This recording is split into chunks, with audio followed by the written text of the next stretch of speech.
पासे मंत्र न आसे भोग नाही पासे मंत्र न आसे तोषिबी केवल नमस्कारे हे परम पूज्य कुह करे परम पूज्य कुह करे पूजिबी मो केउ पचारे परम पूज्य कुह करे पूजिबी मो केउ पचारे बोली सच्चिदानंद भगवान की जय।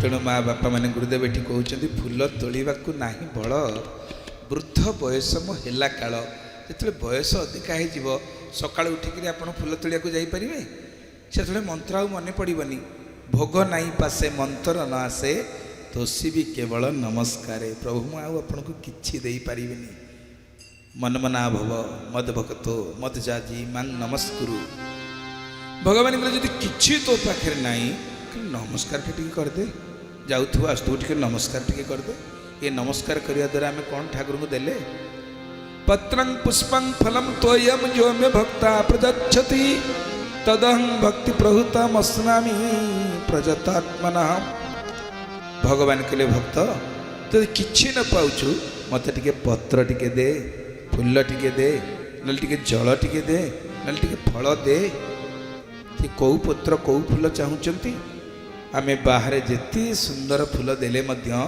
आज जो महाप्रभु जगन्नाथ लगे फूल काली सकाळु से बासी हो कड़ा होनी आज फूल काली की बासी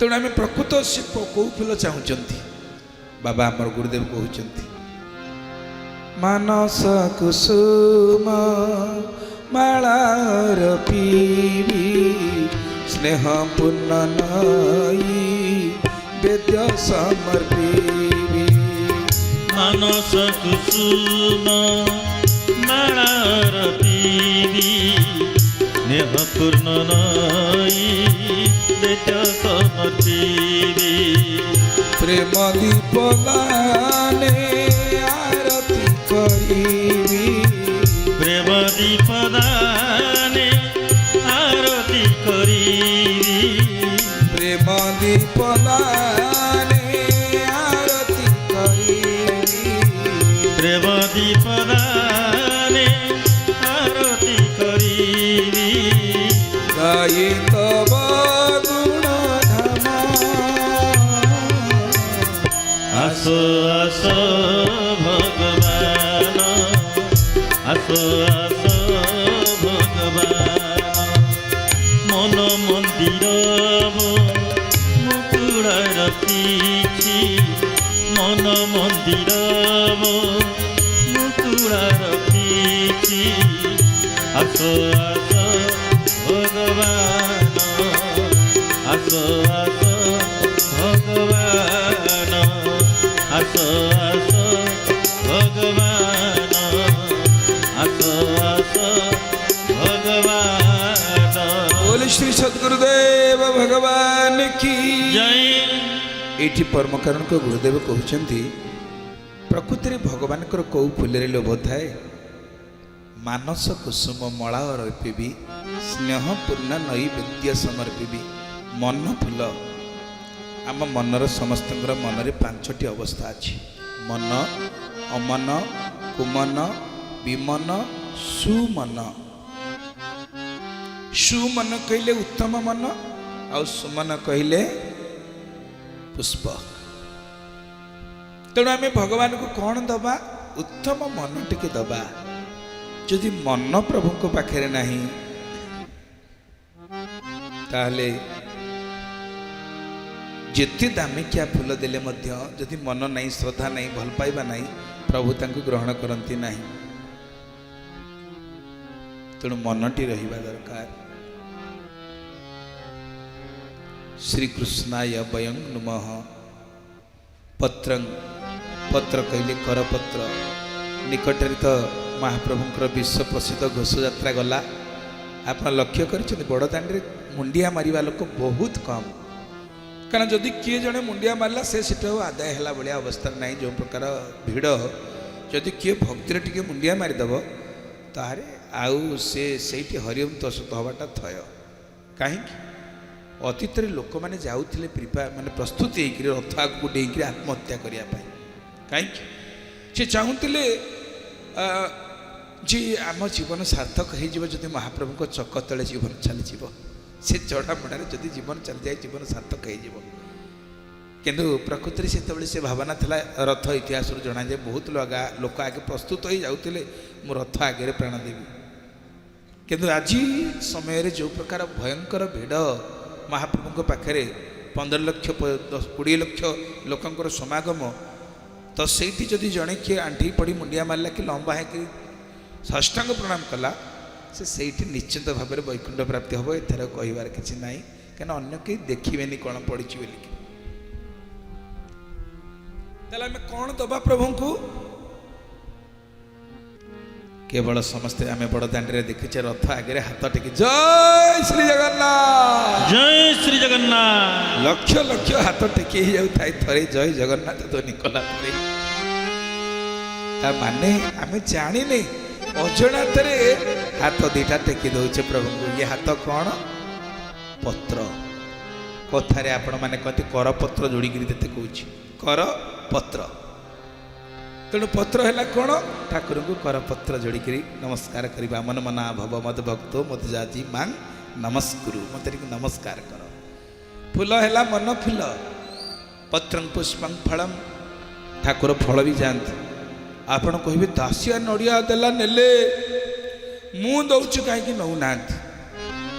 ସେଇ ଦାସିଆର ମନ ଆପଣଙ୍କ ପାଖରେ ଅଛି ତ?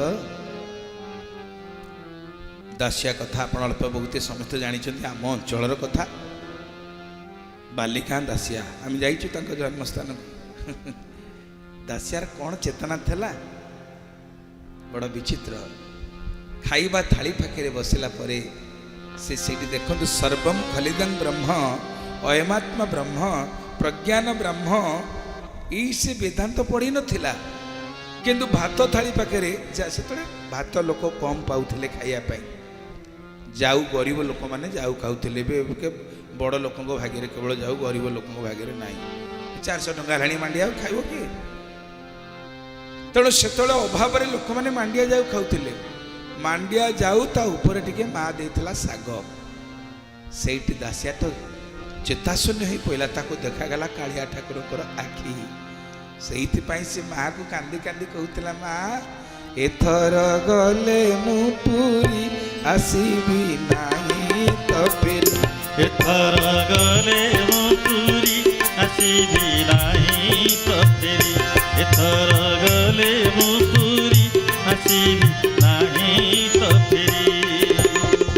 ଫେରି ଆସିଏତେ କାଳିଆରେ ତୋତେ, ଫେରି ଆସିଏତେ କାଳିଆରେ ତୋତେ, ଆଉ ମୁଁ ହେବିନି ଝୁରି। ଏଥର ଗଲେ ମୁଁ ପୁରୀ ଆସିବି ନାହିଁ ତ ଫେରି।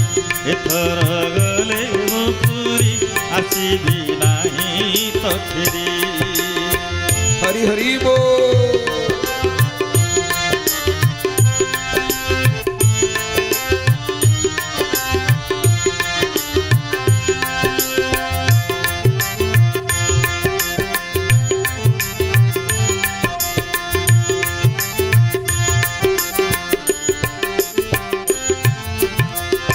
ଥାଳି ପାଖେ ବସିଲା ବେଳକୁ ତୋ ଭଡ଼ା ମନେ ପଡ଼ୁଛି କାଳିଆରେ, ଅଭଡ଼ା ମନେ ପଡ଼ୁଛି। ଭାତ ଥାଳି ପାଖେ ବସିଲା ବେଳକୁ ତୋର ଅବଢ଼ା ମନେ ପଡ଼ୁଛି କାଳିଆରେ, ଅବଢ଼ା ମନେ ପଡ଼ୁଛି।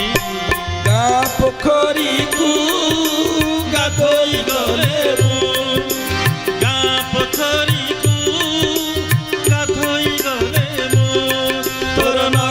ମନେ ପଡ଼ୁଛି କାଳିଆ, ନରେନ୍ଦ୍ର ମନେ ପଡ଼ୁଛି।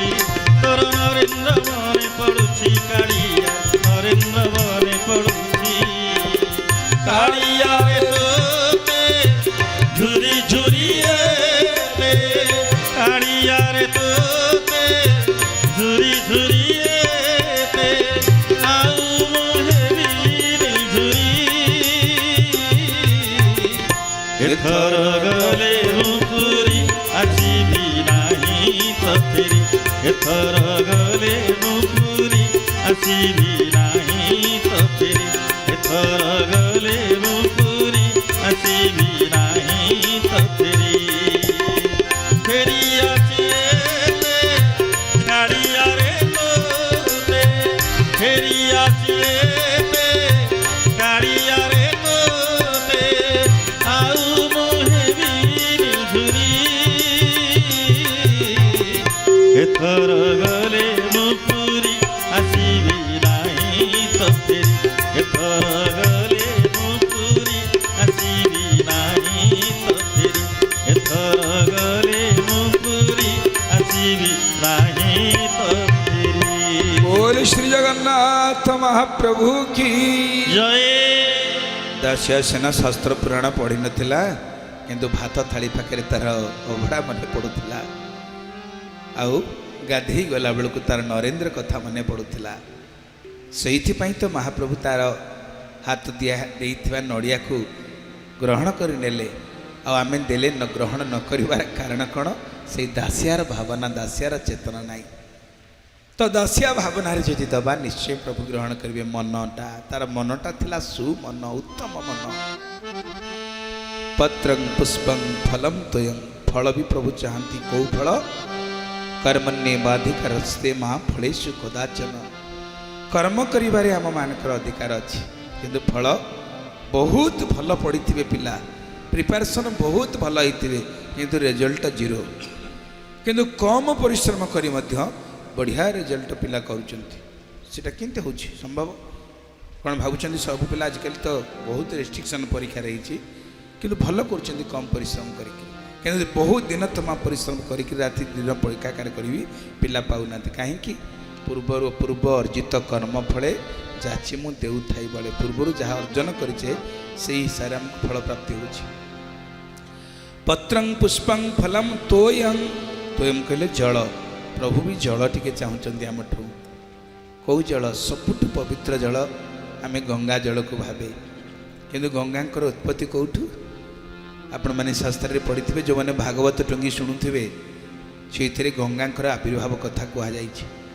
केमिति बामन अवतार रे महाप्रभु तांकर द्वितीय पाद जिते स्वर्ग को बढ़ई नख बाजिकी आकाशरू गंगांकर आविर्भाव है चिंता कर जहाँकर नख कोणरू गंगा सृष्टि जनक गोड़ धुआ पानी तो कौन दबा मुह धोइया मुंडे पकेबा जमती केते भक्त लोक अच्छा भावे अवश्य से करते कौन ना पाद धोईदेवे पोछीदेवे से टाउल को मुह पोछिया भी देवे कहीं सी भाव दिखती कि से नियम ता नुह मुखवास जो ठाकुर को देले पाद प्रक्षालन पर अलगा से जो पानीटा पादरू नख कोणरू बाहर से पानीटा मस्तक केमी दबा पकेबा किंतु से पानी चाहती कौ पानी सबू प्रश्न आ तार समाधान गुरुदेव पाखे अच्छी बाबा लिखुंट सजल नयन स्वच्छ निरढाड़ी सजल नयन स्वच्छ निरढाड़ी सजल नयन स्वच्छ निरढाड़ी सजल नयन स्वच्छ निरढाड़ी चरण जुगण देवी मु पखाड़ी चरण जुगण देवी मु पखाड़ी चरण जुगण देवी मु पखाड़ी चरण जुगण देवी मु पखाड़ी प्रकृति को धूप पति करी जाड़ी प्रकृति को धूप पति करी जाड़ी प्रकृति को धूप पति करी जाड़ी प्रकृति को धूप